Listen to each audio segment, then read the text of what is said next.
العزيز، تعرف طريق ابو عزيز؟ خلاص احنا عند ابو عزيز اهو حاج محمد الكندي وكله قاعد. ماشي يا حبيبي الله يطمنك. اتفضل. اسمه ايه بتاع الجهاز المركزي للمخابرات؟ يقول على مكان كم صندوق ارقام ايه ده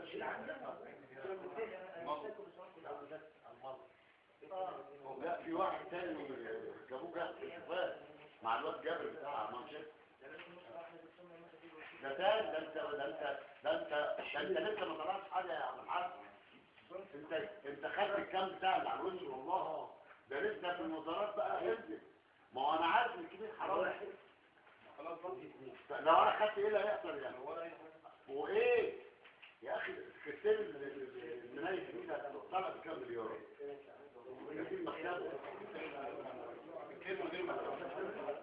لا هو مدير مكتبه كام مليار؟ لما كنت قاعد مع السكرتير المال اللي هو معدي ده في تحت كمان في تحت كمان الراجل ده طوال له كل واحد على قد حاجه كله مفيش حاجه. السلام عليكم. السلام عليكم. كل عام ما كان لسه الجمال اللي احنا عملناه في الثوره ان ما يبقاش فيه مرور مبتسم ده لغايه دلوقتي موجود. اللهم صل على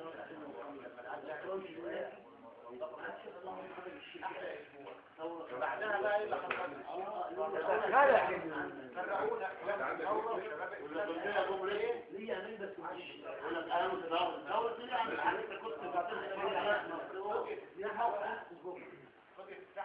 الثورة مجيدة يا عم هو كان فين؟ ايوه انا بتكلم على اخواننا اللي هم الجوع اوعى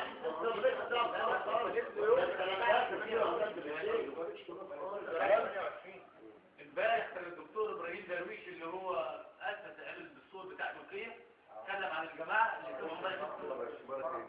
قال كلام جميل ومن ضمن الكلام قال انهم جماعه محظوره والى الان محظوره وغير قانونيه.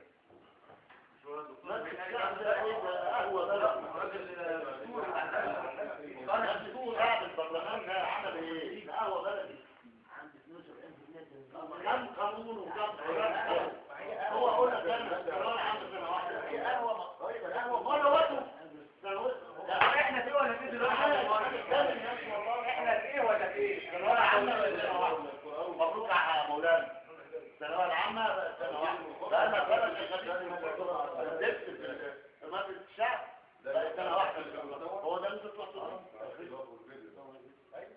وسايبين الازمات كلها زي ما هي كل الازمات زي ما هي مكلمه هو بيتكلموا عن ايه مع بعض. سمعناهم يا عم هم بيتكلموا في تطاول لما الشيخ محمود الامام الدراسه الصالح ده لما يجي يزعل حد ونحترم هذه ونجله. لا والله ما ينفعش تلوح فيه ولا يعمل فيه كده زي ما اتعمل. ايه ده لو خدت بالك لما خطر في الميكروفون الثاني قال له يا على طول هتقعد في النور عايزين بس نصلي في الوقت البريك ما تفاجئ البريك ونصلي. قال له ان شاء الله قعد 3 مرات. ايوه ممدوح اسماعيل هو اسال ايه السخريه بالاذان ما تطلع يا عم محزوق اطلع بقى خش اطلع بره يا عم خلينا القاعه وبين المسجد مفيش يا عم على ورق البرنامج بره يا الشيخ بالمسجد هو قبلك مش محتاج يقفل ده هو المسجد جنب المسجد اطلع صلي جوه السور جوه العسل يوريك مدى جنون الاسلام. انت ما قدمتليش ان انا اصلي. طب ما اطلع اصلي بره عند حد.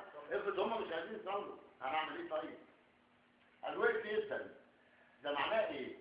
ترجمونا يا شيخ عبد الله ده معناه ده قول كلام قام شيخ بعد منه قاعد في الحديث وقال ان ده ممنوع والنبي صلى الله عليه وسلم وجاب ان دي غلط خلينا عنها عن الحال. يا راجل عمرك شفت مجلس الشاعر بيرفض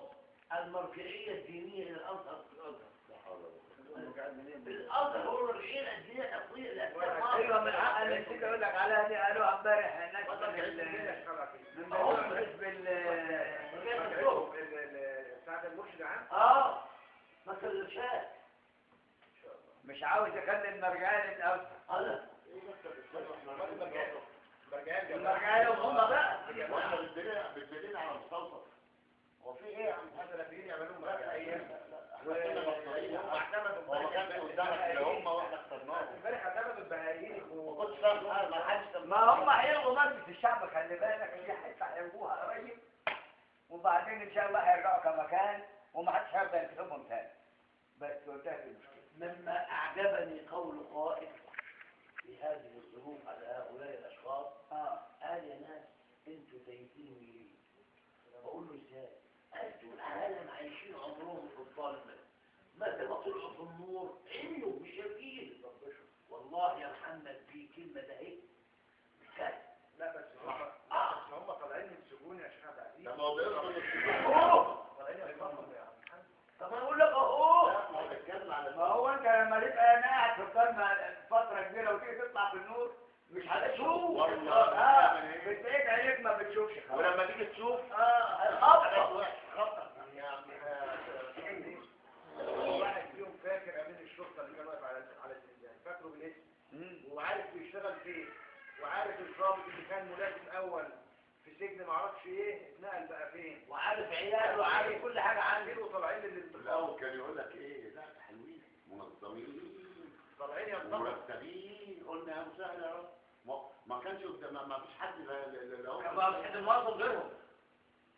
قلنا انا رحت قعدت بس نخلص من الوحده انا رحت قعدت مع ابو الحجاج عبدالله محمد في الاردنيه. كان ماشي معايا الاستاذ كمال الاسامي مدير القوى الكونيه بتاع العدل عندنا. خدناها مشي لان كمان طبعا ايه الثالثه من الاردنيه قريب. قلت له ماشي. فبقول له انت ايه رايك في انتخابات تمارين يا اخوانا؟ قلت له انت ليه ما تفهمش؟ قال لي يا اخي ده انت راجل مصلي وراك. حوالي قلت له ما تصليش صلاتي ليا، اما خبرتي وسياستي وفي